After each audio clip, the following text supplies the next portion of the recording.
ওয়া আহসানু মিনকা লাম তারা কাত্তু আইনি ওয়া আজমালু মিনকা লাম তালিদিন নিসাউ খুলিকতা মুবাররাআম মিন কুল্লি আইবিন কাআন্নাকা কদ খুলিকতা কামা তাশাউ। আল্লাহ তৌফিক দিলে আরেকদিন নারায়ে তাকবীর। হযরত ওয়ালা আল্লামা খালেদ সাইফুল্লাহ আইয়ুবী সাহেবের আগমন, শুভেচ্ছার স্বাগতম। আল্লাহ আমাদের হযরতের হায়াতে ইলমে আমলে বরকত দান করুক বলে আমিন। আহিব্বুল্লাহ লিমা ইয়াদুকুম মিন নি'মাহ ওয়া আহিব্বুনি লিহুব্বিল্লাহ ওয়া আহিব্বু আহলা বাইতি লিহুব্বি। নবীজি বলেন, এক নাম্বার আহিব্বুল্লাহ, ভালোবাসার এক নাম্বার হকদার আল্লাহ। একটু চিৎকার দিয়া বলেন, ভালোবাসা পাওয়ার এক নাম্বার হকদার কে? ভালোবাসা পাওয়ার এক নাম্বার হকদার আল্লাহ। নবীজি বলেন, কেন আল্লাহকে ভালোবাসবা? কাইলিমা ইয়াদুকুম মিন নি'মা, আল্লাহ পাক রব্বুল আলামিন তোমাদেরকে অনেক ধরনের নিয়ামত দিয়েছেন, এই জন্য তোমরা আল্লাহকে ভালোবাসবা। আমরা যা কিছু দেখি এটাও আল্লাহ আমার জন্য নিয়ামত, আমরা যা কিছু দেখি না এটাও আমাদের জন্য নিয়ামত। আসমান আমাদের জন্য নিয়ামত, জমিন আমাদের জন্য নিয়ামত, নদী নালা আমাদের জন্য নিয়ামত, পাহাড় পর্বত আমাদের জন্য নিয়ামত, চন্দ্র সূর্য আমাদের জন্য নিয়ামত, রাত আমার জন্য নিয়ামত, দিন আমার জন্য নিয়ামত, বাতাস আমার জন্য নিয়ামত, অক্সিজেন আমার জন্য নিয়ামত, গর্তের পিপিলিকা আমার থেকে আমার জন্য নিয়ামত, সাপ আমার জন্য নিয়ামত, রাসেল ভাইপার সাপ আমার জন্য নিয়ামত। কয় হুজুর কেমনে? কয় কেমনে কেমনে কেমনে? সাপের বিষ ছাড়া ডাক্তাররা একটা ব্যথার ওষুধ বানাইতে পারে না। সুবহানাল্লাহ কইবেন না? এদিক দিয়ে দেখি সাপ আমার ক্ষতি করে, আরেক দিক দিয়ে আবার ডাক্তার ব্যথার ওষুধ বানায় সাপের বিষ দিয়া। এইরকম যা কিছু আমি আপনি দেখি এটাও আমার জন্য নিয়ামত, যা কিছু দেখি না এটাও নিয়ামত, যা কিছু বুঝি এটাও নিয়ামত, যা কিছু বুঝি না এটাও নিয়ামত। আচ্ছা, গর্তের পিপিল পেটের ভিতরে পায়খানার যে থলি আছে, ময়লার যে থলি আছে, এই ময়লার থলির ভিতরে পোকা আছে, আছে না নাই? কুরবানি দেন না আপনারা? বুড়ি ফাড়েন না? বুড়ির ভিতরে পোকা আছে না নাই? এই পোকা কেন বানায়? বাহ্যিকভাবে আমরা যদি পোকা খাই অসুস্থ হয়ে যাই। যদি আপনি 10টা পোকা একসাথে খান আপনার ডায়রিয়া ছুটবে, কিন্তু পেটের ভিতরে জীবিত পোকা আল্লাহ রাইখা দিছে। এই পোকা আমার কি খেদমত করে? এই পোকা আমার জন্য কেমন নেয়ামত? উত্তর বিজ্ঞান গবেষণা করে দেখে আমাদের পেটের ভিতরে, মানুষের পেটের ভিতরে যে পোকাগুলো আছে এই পোকাগুলার কারণে আমরা অসুস্থ হই না কেন? বিজ্ঞান গবেষণা করে বলে, হায় হায় হায় হায়, এই পোকা না থাকলে আমরা অসুস্থ হয়ে যাই। দাম এই পোকা থাকার ফলে আমাদের শরীরের মধ্যে কোনো ভাইরাস ঢুকে না। কেমনে? আপনি একটা বোতলের মধ্যে দুধ রাখবেন, সবচেয়ে পবিত্র একটা খাবার দুধ না? হ্যাঁ, পানি একটা পবিত্র খাবার না? দুধ একটা পবিত্র খাবার। মেরাজের নবীজি নবীজি দুধ খেয়েছিলেন। এই দুধ একটা বোতলে রাখবেন, ফ্রিজ ছাড়া 4 দিন 5 দিন রাখবেন। এই দুধের মুখটা খুললে এটা আর খাওয়া যাবে না। বলেন খাওয়া যাবে কেন? এটা ভাইরাসে রূপান্তরিত হয়ে গেছে, এটা খাইলে অসুস্থ হবে। আচ্ছা বলেন, মাত্র 4 দিন ধরে পবিত্র একটা খাবার রাখার কারণে যদি ভাইরাসে রূপান্তরিত হয়ে যায়, এটা জীবাণুতে ভরে যায়, আমাদের পেটের পায়খানার থলির ভিতরে জন্মের পর থেকে পায়খানা, ঠিক না বেটে? 80 বছরের বুড়ার পেটের ভিতরে কয়শো বছর ধরে পায়খানা? 80 বছর ধরে। জীবনেও কখনো নিজেকে প্রশ্ন করছেন, এই পায়খানা, এই ময়লা পেটের ভিতরে থাকে, আমরা কান পরিষ্কার করতে পারি কটন বার দিয়া, নাক পরিষ্কার করতে পারি আঙ্গুল দিয়া, পেশাব পায়খানার রাস্তা পরিষ্কার করতে পারি টিস্যু দিয়া, পানি দিয়া, মুখ পরিষ্কার করতে পারি মেসওয়াক আর ব্রাশ আর পেস্ট দিয়া, কিন্তু সবচেয়ে বেশি ময়লা যেই জায়গায় থাকে ওই জায়গা হলো পেটের ভিতরের ময়লার থলি। ওই ময়লার থলিটা কে পরিষ্কার করলো রে? জীবনে কখনো মেসওয়াকও পৌঁছাইতে পারলাম না, জীবনে কখনো ব্রাশও পৌঁছাইতে পারলাম না, জীবনে কখনো সাবানও পৌঁছাইতে পারলাম না, জীবনে কখনো টিস্যু পৌঁছাইতে পারলাম না, জীবনে কখনো পানি দিয়ে ওয়াশ করতে পারলাম না। তাহলে পেটের ভিতরের ওই যে পুরাতন জীবাণুগুলা, 4-5 দিন আগের পুরাতন জীবাণুগুলা, 80 বছর আগে আগের পুরাতন জীবাণুগুলা থাকার কারণে আমার শরীর তো অসুস্থ হয়ে যাওয়ার কথা ছিল, কিন্তু ওখানে কে এমন আছে যে পরিষ্কার কইরা কইরা পুরাতন ময়লার জীবাণুগুলা থেকে, অসুস্থ হওয়া থেকে আমাদেরকে দূরে রাখে? আল্লাহ পাক রব্বুল আলামিন আমার আপনার জন্য পেটের ভিতরে পোকা সুপারভাইজার ক্লিনার নিয়োগ করে দিছে। আমার বান্দারা আবার নাফরমানি করবে, কিন্তু সাবধান, তোরা আমার বান্দার নাফরমানি করবি না, তোরা আমার বান্দার খেদমত করবি। আমার বান্দা সারা দিন নামাজ না পড়া, সারা রাত নামাজ না পড়া, ইশারের নামাজ না পড়া, ফজরের নামাজ না পড়া যখন ঘুমায় থাকবে, সাবধান, রাগ হইয়া আমার বান্দার উপরে প্রতিশোধ নিস না। হতে পারে আমার বান্দা তওবা করে আমার রাস্তায় ফিরে আসবে, কিন্তু সাবধান, তুই কোনো প্রতিশোধ নিবি না। ও পেটের পোকারা, আমার বান্দা যখন সারাদিন পরিশ্রম কইরা রাত্রেবেলা ঘুমাইতে যায়, পেটের পুরাতন জীবাণু ময়লাগুলা খেয়ে খেয়ে পরিষ্কার কইরা দিবা। আল্লাহু আকবার। পেটের ভিতরের ময়লা এরা আমার খেদমত করে, সুবহানাল্লাহ বলেন। এজন্য আল্লাহ যত কিছু বানাইছে আর যত কিছু আমরা দেখি আর যত কিছু দেখি না, সব কার খেদমতের জন্য বলেন? আমার খেদমতের জন্য। ইন্না ফি খালকিস সামাওয়াতি ওয়াল আরদি ওয়াখতিলাফিল লাইলি ওয়ান নাহারি লাআয়াতিন লিউলিল আলবাব।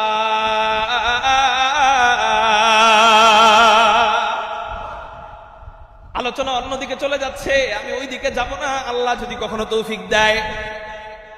এই আয়াতের উপর আলোচনা করব। কুল্লাউ কানাল বাহরু মিদাদান লিকালিমাতি রাব্বি লানাফিজাল বাহরু ক্বাবলা আন তানফাযা কালিমাতু রাব্বি ওয়ালাউ জিনা বিমিসলিহি মাদাদা।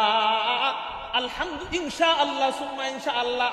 কোন নাস্তিক যদি আমার এই আলোচনাটা শুনে দাঁত ভাঙা জবাব হয়ে যাবে। নাস্তিক যদি এমন ঘাউড়ামি করে তাহলে ভিন্ন কথা, কিন্তু ইনশাআল্লাহ আল্লাহ পাকের জাত ও সিফাত নিয়ে এমন এক বয়ান আমি আলহামদুলিল্লাহ করতে সক্ষম, যেই বয়ানের পর কোন নাস্তিক আল্লাহকে অবিশ্বাস করে জায়গার থেকে উঠে যেতে পারবে না। সৃষ্টির মাঝে স্রষ্টার পরিচয় মিলে যাবে, সৃষ্টির মাঝে স্রষ্টার পরিচয় মিলে যাবে। আল্লাহ সম্পর্কে যাওয়ার দরকারই নাই, আল্লাহর সিফাত সম্পর্কে আলোচনা করতে করতে আল্লাহকে পাওয়া যাবে। তো বলতেছিলাম, এটা কেন বললাম এই জন্য, নবীজি বলেন আহিব্বুল্লাহ লিমা ইয়াকুম মিন নি'মা। এক নাম্বার, তোমরা আল্লাহকে ভালোবাসবা। কেন? এই যে এত নিয়ামত তোমাদেরকে দিতেছেন, এই নিয়ামতের কারণে তোমরা আল্লাহকে ভালোবাসবা।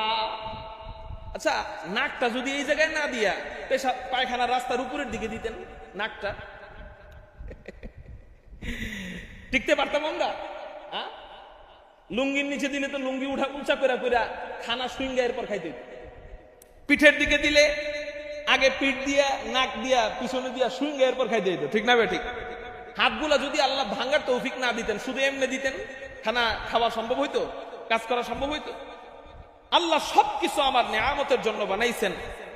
সব বান্দা তোর জন্য, তোর গোলামির জন্য। শুধু তোর 3.5 হাত বডিটা আমি আল্লাহর গোলামির জন্য। সুবহানাল্লাহ।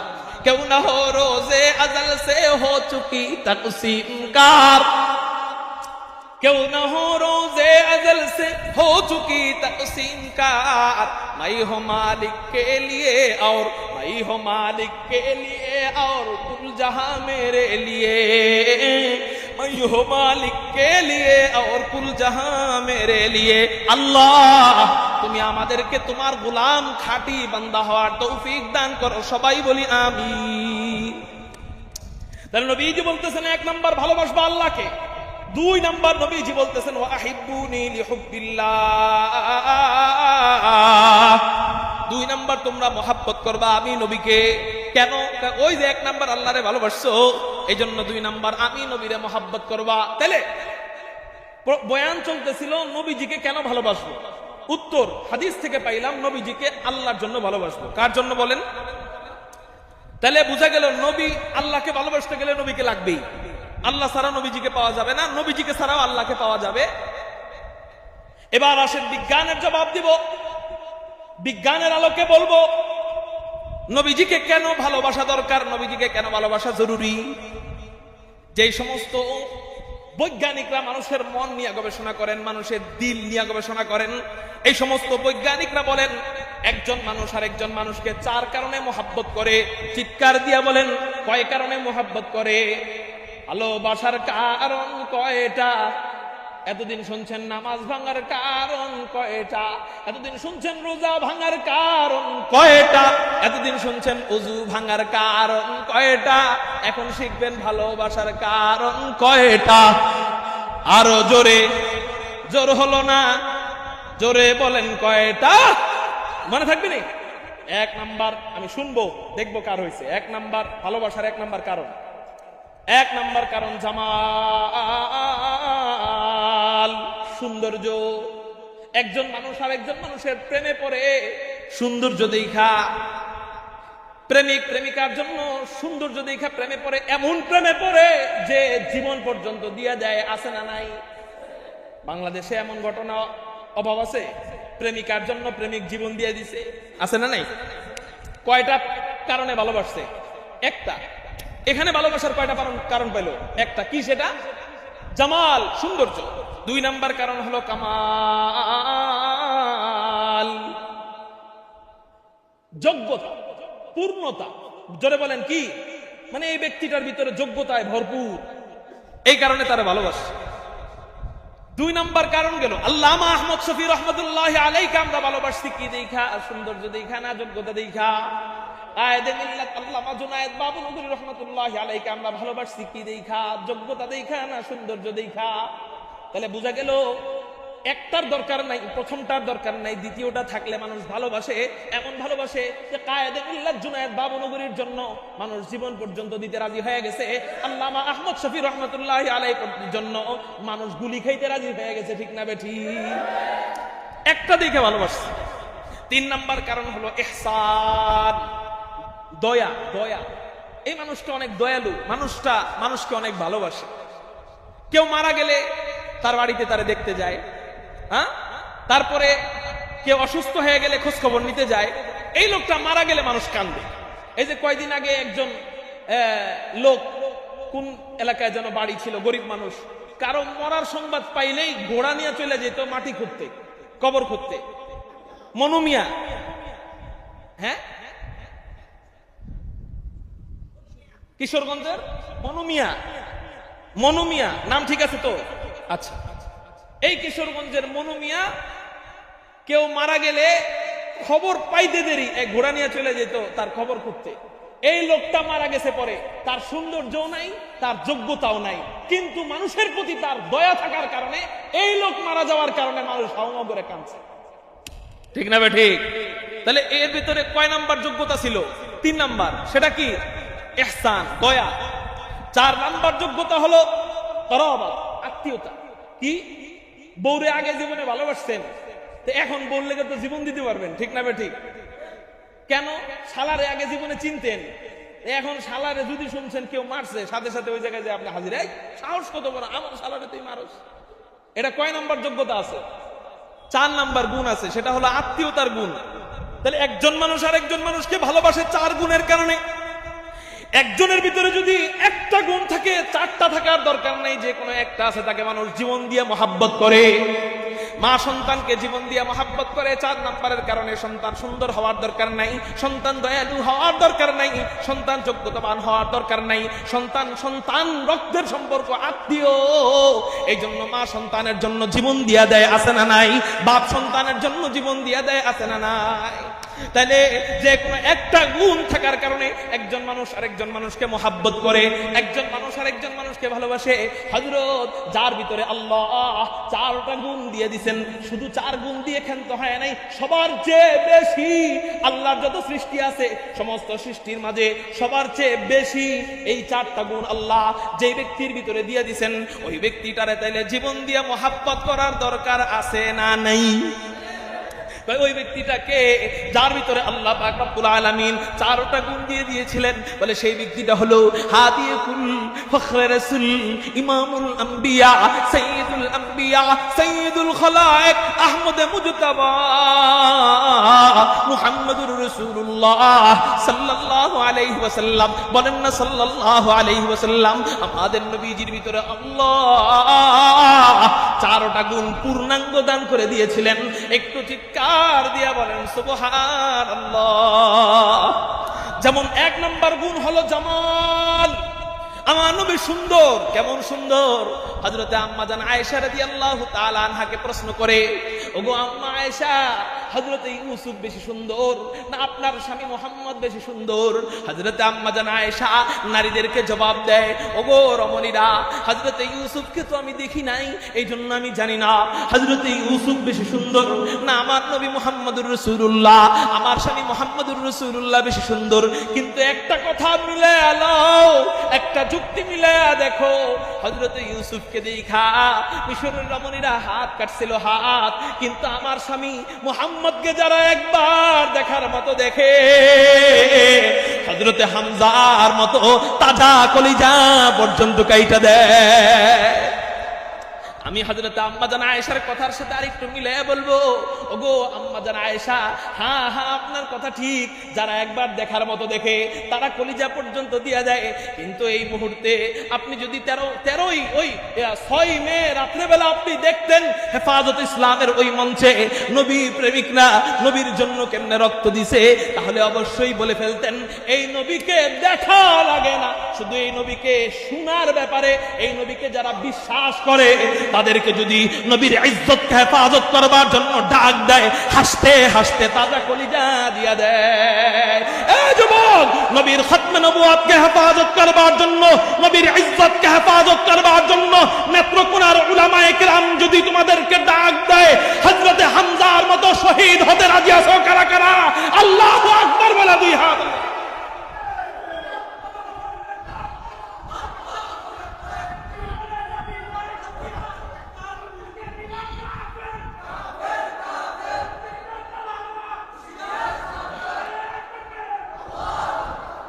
উলামায়ে কেরামদের সাথে থাকবো তো ইনশাআল্লাহ। আল্লাহ তুমি কবুল করো, বলি আমিন। নবীর পক্ষে যখন ডাক দিবে, কে ডাক দিবে এটা দেখার দরকার নাই, খালি নবীর পক্ষে ডাকছে তো ওই জায়গায় আমরা হাজির। রাজি আছি ইনশাআল্লাহ? হোক চরমনাই, হোক খেলাফত, হোক হেফাজত, হোক তাবলীগ, অসুবিধা নাই। কে ডাক দিছে দেখার কোনো দরকার নাই। আমার নবী গালি দিছে আর আমি বসে থাকবো, এটা যেন এই নেত্রকোনা থেকে কখনো হইতে পারে না। নবীর বিরুদ্ধে কাজ করবে সবার আগে যেন পত্রিকায় পাওয়া যায় নেত্রকোনার আলেমরা সামনে। পারবো তো ইনশাআল্লাহ? আল্লাহ তুমি কবুল করে, বলি আমি। হযরত আকায়ে নামদারের সৌন্দর্য কেমন ছিল চলেন আপনাদেরকে আরো কয়েকটা হাদিস শুনায়ে দিই। তিরমিজি শরীফের হাদিস, হযরতে আম্মা জান হযরতে জাবির ইবনে সামুরা বর্ণনা করেন, আন জাবির ইবনে সামুরা রাদিয়াল্লাহু তাআলা আনহু قال রাআইতু রাসূলুল্লাহি সাল্লাল্লাহু আলাইহি ওয়াসাল্লাম ফি লাইলাতিন ইদহিয়ান ওয়া আলাইহি হুল্লাতুন হামরা। হযরতে জাবের বলেন, আমি হুজুর আকরাম সাল্লাল্লাহু আলাইহি ওয়াসাল্লামকে এক চন্দ্রোজ্জ্বল রজনীতে, এক চাঁদের রজনীতে, এক পূর্ণিমার চাঁদের রজনীতে লাল ডোরাকাটা কাপড় পরিহিত অবস্থায় আমি নবীজিকে দেখতে পাইলাম। হযরতে জাবের বলেন, সব সময় আমার দিলের ভিতরে জাগ্রত হলো, আসমানের সব সময় আমার দিলের ভিতরে জাগ্রত হতো, আসমানের পূর্ণিমার চাঁদ বেশি সুন্দর না জমিনের পূর্ণিমার চাঁদ? মুহাম্মদুর রাসূলুল্লাহ সাল্লাল্লাহু আলাইহি ওয়াসাল্লাম বেশি সুন্দর। আমি একটু মিলাবো, আসমানের চাঁদ বেশি সুন্দর না নবীজি বেশি সুন্দর? কাকতালীয় ভাবে আসমানের পূর্ণিমার চাঁদ উঠে গেছে, জমিনের পূর্ণিমার চাঁদ মুহাম্মদুর রাসূলুল্লাহ সাল্লাল্লাহু আলাইহি ওয়াসাল্লাম চাঁদ বরাবর বসে রয়েছে। হযরতে জাবের বলেন, আমি একটু মিলে দেখবো এবার আসমানের চাঁদ বেশি সুন্দর না জমিনের চাঁদ? মুহাম্মদুর রাসূলুল্লাহ সাল্লাল্লাহু আলাইহি ওয়াসাল্লাম বেশি সুন্দর। হযরতে জাবের বলেন, এই নিয়ত করে ফাজআলতু আনজুরু ইলাইহি ওয়া ইলাল কমার, আমি একবার নবীজির দিক তাকাইলাম আর একবার আসমানের চাঁদের দিকে তাকাইলাম, একবার নবীজির দিক তাকাইলাম আর একবার আসমানের চাঁদের দিকে তাকাইলাম। বারংবার এমন করার পর আমার দিল সাক্ষী দিতে বাধ্য হলো, ফালাহুয়া ইনদি আহসানু মিনাল কমার, আসমানের পূর্ণিমার চাঁদের চেয়েও হুজুর আকরাম সাল্লাল্লাহু আলাইহি ওয়াসাল্লামের চেহারা মোবারক কোটি কোটি কোটি কোটি গুণ বেশি সুন্দর। একটু চিৎকার দিয়া বলি সুবহানাল্লাহ। ওয়া আহসানু মিনকা লাম তারাকাতু আইনি ওয়া আজমালু মিনকা লাম তালিদিন নিসাউ খুলিকতা মুবাররাআম মিন কুল্লি আইবিন কাআন্নাকা কদ খুলিকতা কামা তাশাউ। আল্লাহ তৌফিক দিলে আরেকদিন নারায়ে তাকবীর। হযরত ওয়ালা আল্লামা খালেদ সাইফুল্লাহ আইয়ুবী সাহেবের আগমন, শুভেচ্ছার স্বাগতম। আল্লাহ আমাদের হযরতের হায়াতে ইলমে আমলে বরকত দান করুক, বলি আমিন। ওয়া আখির দাওয়ানা আলহামদুলিল্লাহ।